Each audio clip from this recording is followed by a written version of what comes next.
भटकाव का सबसे पहला कारण ये होता है कि जब हमारे पास में कोई लक्ष्य ना हो, हमें पता ही नहीं कि हम किसकी तैयारी कर रहे हैं, क्यों कर रहे हैं। कई बच्चे तो बहुत कन्फ्यूज़न में रहते हैं कि सर इसकी तैयारी करूँ कि इसकी करूँ, उसकी करूँ।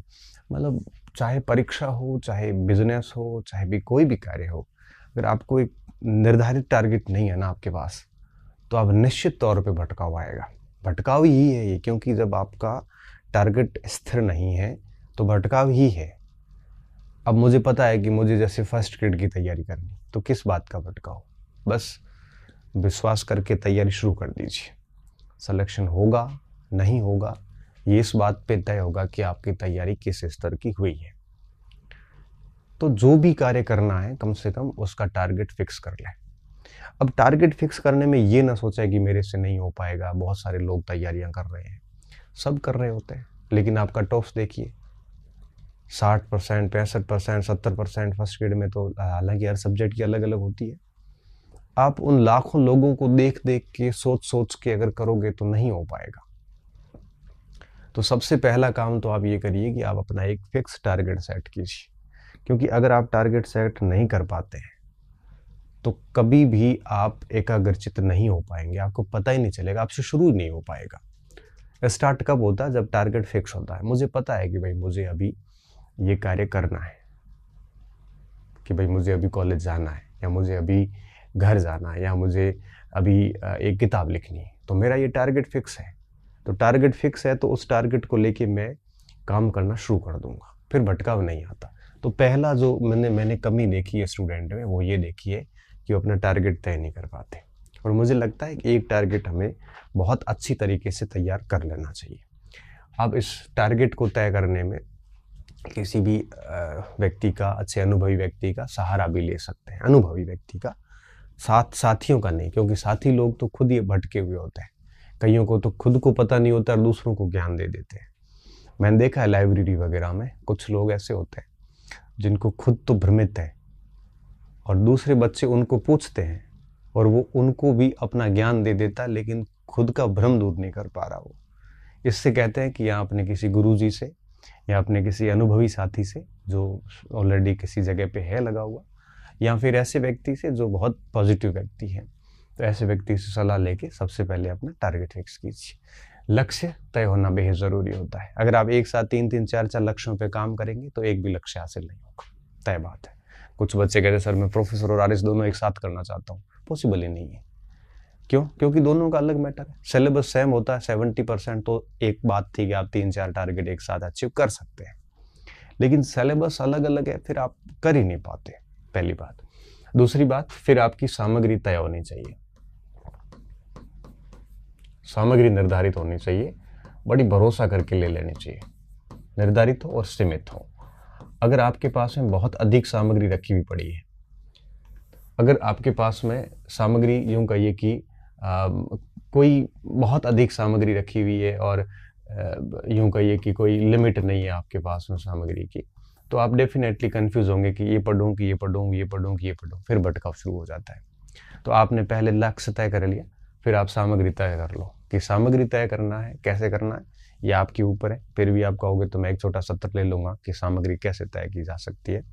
किताबें, नोट्स, कोचिंग वगैरह जो भी आपको ठीक लगता है, आपको समझ में जो भी चीज़ें आती हैं, मुझे लगता है कि सामग्री लिमिटेड हो तो ठीक है।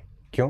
क्योंकि आप उसको बार बार पढ़ सकते हो, और बार बार पढ़ने से चीज़ें याद भी हो जाती है और एलिमिनेशन की ताकत भी आ जाती है, क्योंकि आपके कंसेप्ट क्लियर हो जाते हैं। अगर आपकी सामग्री बेशुमार है, आपकी कमरा किताबों से भरा हुआ है, तो आपको समझ में नहीं आएगा कि शुरुआत कहाँ से करूँ, कौन सी किताब शुरू करूँ, कौन सी छोड़ूँ, क्या पढ़ूँ। एक तो शुरुआत नहीं होगी, और शुरुआत हो भी गई तो परीक्षा के ठीक पहले आप रिवीजन नहीं कर पाओगे। क्यों? क्योंकि इतनी सारी सामग्री है कि कौन सा पढ़े कौन सा छोड़े, और एक प्रकार से थोड़ा सा मोरल डाउन हो जाता है। सीमित रखें और सामग्री निर्धारित रखें, क्योंकि अगर सामग्री निर्धारित नहीं है तब भी भटकाव रहेगा कि ये पढ़ूँ कि ये पढ़ूँ, है ना। और इसलिए लक्ष्य तय हो, सामग्री तय हो जाती है, उसके बाद में अपने आप को अनुशासित करें। देखो, अनुशासन बेहद ज़रूरी होता है। अगर आप अनुशासित नहीं हैं, अनुशासन का सीधा सा मतलब ये होता है कि सुबह से शाम तक का आपका शेड्यूल फिक्स है। जैसे मुझे पता है कि मुझे मॉर्निंग में 5:30-6 बजे उठना है, फिर उसके बाद मुझे 2 घंटे पढ़ना है, फिर मुझे ये काम करना है, फिर मुझे वहाँ जाना है, फिर मेरे वहाँ पे ये काम करने हैं। सुबह से शाम तक का मेरा शेड्यूल फिक्स है। ये अनुशासित जीवन बेहद ज़रूरी है आपका। अगर आपका सुबह से शाम तक अता पता ही नहीं है कि आप क्या कर रहे हैं, क्या नहीं कर रहे हैं, आपको खुद को कुछ नहीं पता, आपका अपने ऊपर ही शासन नहीं है, आप किसी और के शासन के अधीन चल रहे हैं, तो मान के चलिए कि आप कभी भी एकाग्रचित्त नहीं हो सकते। आप सबसे पहले तो अपने आप को ठीक करिए, जब आपका मॉर्निंग से लेकर नाइट तक का पूरा शेड्यूल फिक्स हो, सुबह से शाम आपको क्या करना है और क्या नहीं करना है। अगर आप ये फिक्स शेड्यूल करते हैं, आपकी जीवनचर्या एकदम नियमित होती है, तो आपको किसी मोटिवेशन की आवश्यकता नहीं है, क्योंकि आपकी जीवनचर्या, आपकी जो शेड्यूल है वो आपको ऑटोमेटिक मोटिवेट करता रहता है, आपको पुश करता रहता है, आप अपना काम करते रहते हैं। अगर आपका कोई टाइम टेबल नहीं है, बिल्कुल अस्त व्यस्त जीवन जी रहे हैं, तो आप उम्मीद ही मत करिए कि आप कभी एकाग्रचित हो पाएंगे। आप उम्मीद ही मत करना कि आपको कोई मोटिवेट कर पाएगा। ये मोटिवेशन तो अपने आप में एक क्षणिक होता है और 1-2 दिन के लिए रहता है, इससे ज़्यादा नहीं रहता। लेकिन अगर आप नियमित जीवन जीते हैं, अनुशासित जीवन जीते हैं, सुबह से शाम तक का आपका बिल्कुल शेड्यूल फिक्स है, तो आप मान के चलिए कि आपको किसी मोटिवेशन की आवश्यकता नहीं है और आप डेली बिल्कुल एकाग्रचित्ता के साथ पढ़ सकते हैं। नहीं तो आप कितना भी मोटिवेट हो लो, बड़े बड़े मोटिवेट से मोटिवेट हो लो, 1 घंटे बाद आपकी स्थिति वैसी होगी जैसी पहली है। मुझे अच्छे से ठीक से अनुभव किया मैंने, जब भी मेरी पढ़ाई नहीं होती थी या मुझे इस तरह से कि साथियों के साथ चला गया या फिर किसी के कमरे चला गया, वहाँ पढ़ाई नहीं हुई, पूरा दिन खराब हो गया, तो मुझे रात को ऐसे बड़ा टेंशन सी होती थी, यार क्या कर रहे हैं हम, क्यों हमारा समय खराब कर रहे हैं। और जिस दिन अच्छी पढ़ाई होती थी उस दिन शाम को, रात को बड़ा सुकून मिलता था कि हाँ, हमने दिन का अच्छे से यूज़ कर लिया। तो ये अनुशासन बेहद ज़रूरी है, और अगर ये नहीं है तो मोटिवेशन वगैरह सब एक फ्रॉड हो जाते हैं। क्यों? क्योंकि बिना अनुशासन के, बिना नियमित जीवनचर्या के एक विद्यार्थी ही नहीं बल्कि कोई भी व्यक्ति हो, कोई भी चीज़ें काम नहीं करेगी। आपके पास अनुशासन होना चाहिए, मॉर्निंग से लेकर नाइट तक का कंप्लीट शेड्यूल होना चाहिए। शेड्यूल ऐसा नहीं कि भाई 2 बजे 6 बजे उठना है, 7 बजे ये करना, नहीं। मॉर्निंग में 1 घंटा ये करना है, किसी भी गजे कर सकते हो। और ठीक है, उसका शेड्यूल भी बड़ा लिबरल होना चाहिए ताकि उसको आप फॉलो कर सको। कई बार हम बहुत टिपिकल शेड्यूल बनाते हैं कि 6 बजे उठना है, 6:30 बजे ये करना है।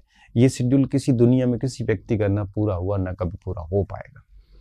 हम पेज पे लिखते हैं, फिर लिखते हैं कल से लागू, परसों से लागू, फिर फाड़ देते हैं, फिर लिखते हैं, ऐसा नहीं होता। शेड्यूल लिबरल डालिए। कठिन शेड्यूल बेड़ियों की तरह है, आपको आगे नहीं बढ़ने देता। लिबरल का क्या मतलब है, जैसे मैं अगर शेड्यूल की बात करूँ तो सुबह 6 साढ़े 6 बजे मैं जनरली उठता हूँ। उसके बाद मैं आधा घंटा 1 घंटे थोड़ा घूमता हूँ, उसके बाद मैं थोड़ा पढ़ लेता हूँ। अब थोड़ा पढ़ लेता हूँ, अब देखो कितना थोड़ा पढ़ लेता हूँ, 1 घंटे 2 घंटे, कई बार नहीं भी पढ़ पाता हूँ। फिर मुझे पता है मुझे 10 बजे फिर कॉलेज के लिए निकलना है, फिर कॉलेज चला गया, 3:30 4 बजे मेरे कॉलेज के काम हो गए, फिर मुझे क्या करना है। मेरा टाइम टेबल एकदम ऐसे मोटा मोटा फिक्स रहता है, लिबरल भी रहता है। कभी कभार शेड्यूल फॉलो नहीं भी होता, तब भी कोई फ़र्क नहीं पड़ता। लेकिन कोशिश ये करो कि महीने में 20-25 दिन आपका शेड्यूल बढ़िया से फॉलो हो जाए, है ना। ये होना चाहिए, आपके पास में प्लान होना चाहिए। प्लान का मतलब ये है कि भाई कितने समय मुझे कोर्स पूरा करना है, किस तरह से मुझे किस सब्जेक्ट को साथ में लेके चलना है, प्लान होना चाहिए। मॉर्निंग से लेकर नाइट तक का पूरा शेड्यूल होना चाहिए और डिसिप्लिन के साथ में उसको फॉलो किया जाए, तो मुझे लगता है ये भटकाव वगैरह कभी नहीं आ सकते। ये सबसे ज़्यादा जो है वो आपकी ज़रूरी होता है। इसके साथ साथ में आपको मैं कहूँगा आत्मदीपो भव।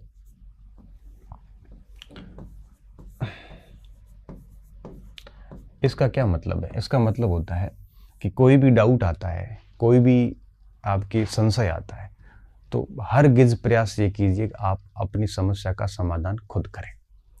कोई भर्ती को लेके आ गया तो कोई नियमावली इधर उधर देख लें, कोई कंटेंट को लेके कोई डाउट आ गया कि किसी जगह 1866 है, किसी जगह 1867 लिखा हुआ है, तो गूगल पे 15-20 मिनट माथापौड़ी कर लीजिए, अच्छी किताबों से माथापौड़ी कर लीजिए। कोशिश खुद करिए। कहीं पे भी डाउट रहता है, कहीं पे भी संशय रहता है, उसका उत्तर खुद निकालने की कोशिश कीजिए, ताकि आप 10 बातें और सीखोगे। आप उस संशय को क्लियर करने के चक्कर में 15-20 मिनट और बढ़िया चीज़ें सीख लोगे आप। तो खुद कोशिश ये कीजिए कि आप अपने समाधान खुद करें। इससे क्या होगा, आपको ज्ञान लेने की आवश्यकता नहीं। कई बार कई बच्चे ऐसे होते हैं तो बहुत अधिक ज्ञान ले लेते हैं, मेरे से सुन लिया, किसी और से सुन लिया, किसी और से सुन लिया, ऐसे करते करते बड़े ज्ञानी हो जाते हैं। और जो व्यक्ति जितना ज्ञानी होगा उतना अधिक भ्रम में रहेगा।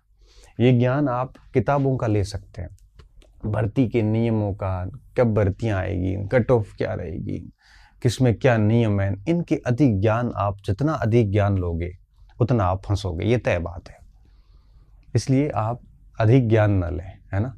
जैसे किसी सामग्री क्या पढ़नी है, कई लोग इस पे अधिक ज्ञान ले लेते हैं कि उस किताब में ये कमी, इसमें ये कमी। कई देखना आप लाइब्रेरी में बहुत बड़े बड़े ज्ञानी लोग भरे पड़े हैं, उनको हर किताब के बारे में पता है, किस किताब में कमी क्या है, खूबी क्या है, क्योंकि हर जगह उन्होंने डिस्कशन कर करके सुन रखा है, पढ़ा नहीं है। पता उनका व्यक्तिगत वो ज्ञान नहीं है, वो चार लोगों से बात करते हैं, क्योंकि ऐसे लोग बहुत सामाजिक लोग होते हैं। पर मैं मानता हूं कि एक स्टूडेंट जब सामाजिक होगा तो वो फेल ही होगा, सीधी सी बात है। हमें कभी भी सामाजिक ज्यादा नहीं होना चाहिए। सामाजिक होने का मतलब है कि पूरे दिन डिस्कशन करना लोगों से, स्टूडेंट से। अब एक जैसे मैं एक स्टूडेंट हूँ और एक सामाजिक हूँ मान लो, तो मैं दिन में 10-20 से तो बात करूंगा ही, और 10-20 की रिव्यू मैं सुनूंगा, मेरे बात दिमाग में आएगी, ये ज्ञान मैं किसी और को जाके दे दूंगा कि इस किताब में ये कमी, उस किताब में, खुद ने भली मत पढ़ी हो। लेकिन इस तरह से सोशल होने के बाद कई ऐसे बड़े ज्ञानवान लोग बैठे हैं, पुराने पंडित है वो सारे के सारे, और अनुभवी भी है, क्योंकि नौकरी तो लगती नहीं है। ऐसे इतना ज्ञान अर्जित किया है कि वो बस ज्ञान देते ही रहते हैं बस। तो कम से कम आप ऐसे लोगों से बचें, खुद इतना ज़्यादा सोशल ना हो, बस अपनी पढ़ाई में ध्यान रखें और अपना डाउट अपने खुद से क्लियर करें। आपके पास में मोबाइल है, आपके पास में सारे संसाधन है वर्तमान में, आप बड़े आराम से अपने डाउट का सलूशन खुद कर सकते हैं। जितना खुद डाउट का सलूशन करोगे उतना ही बढ़िया होगा। वो 15 चीज़ें सीखने को मिलेगी, कॉन्फिडेंस भी आएगा क्योंकि खुद ने पढ़ा है, खुद ने देखा है उसको, प्लस आप आत्मनिर्भर हो जाएंगे। ये सबसे बड़ी बातें होती है जो स्टूडेंट को ध्यान रखनी होती है। आत्मनिर्भर होना बहुत ज़रूरी है। आप हर छोटी मोटी बात के लिए दूसरों पे क्यों निर्भर होना, क्यों किसी को फालतू आपको एक प्रकार से है वो पूछते रहना है।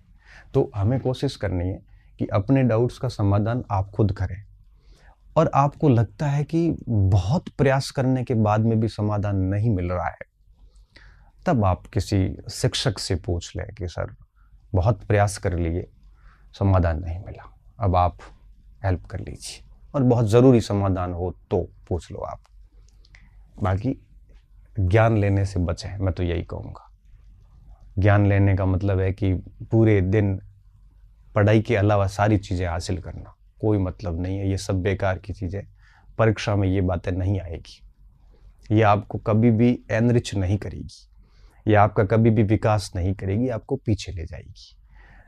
आप सामाजिक होने से बचें, सामाजिक नहीं हो, ज़्यादा कम से कम संपर्क रखें लोगों से, कम से कम संपर्क। आपका पब्लिक अपीयरेंस कम से कम होना चाहिए, क्योंकि जितना आप लोगों के लिए सुलभ रहेंगे उतनी आपकी वैल्यू कम होती जाएगी। आप कांटेक्ट बहुत कम रखें, क्योंकि बहुत अधिक कांटेक्ट आपको डिस्टर्बेंस करेंगे, आपको ज्ञान दे देंगे। बहुत अधिक संपर्क ज्ञान भी देते हैं, बहुत अधिक संपर्क आपको डिस्टर्ब भी करते हैं, और बहुत अधिक कांटेक्ट आपको भटकाते भी हैं। तो लिमिटेड लोगों से कांटेक्ट रखें। क्यों? परीक्षा आपको देनी है। आपकी बुद्धि और बहुत अधिक लोगों की बुद्धि समान नहीं है। हर व्यक्ति का आचरण अलग होता है, हर व्यक्ति का पढ़ने का तरीका अलग होता है, बहुत भिन्नताएं होती हैं।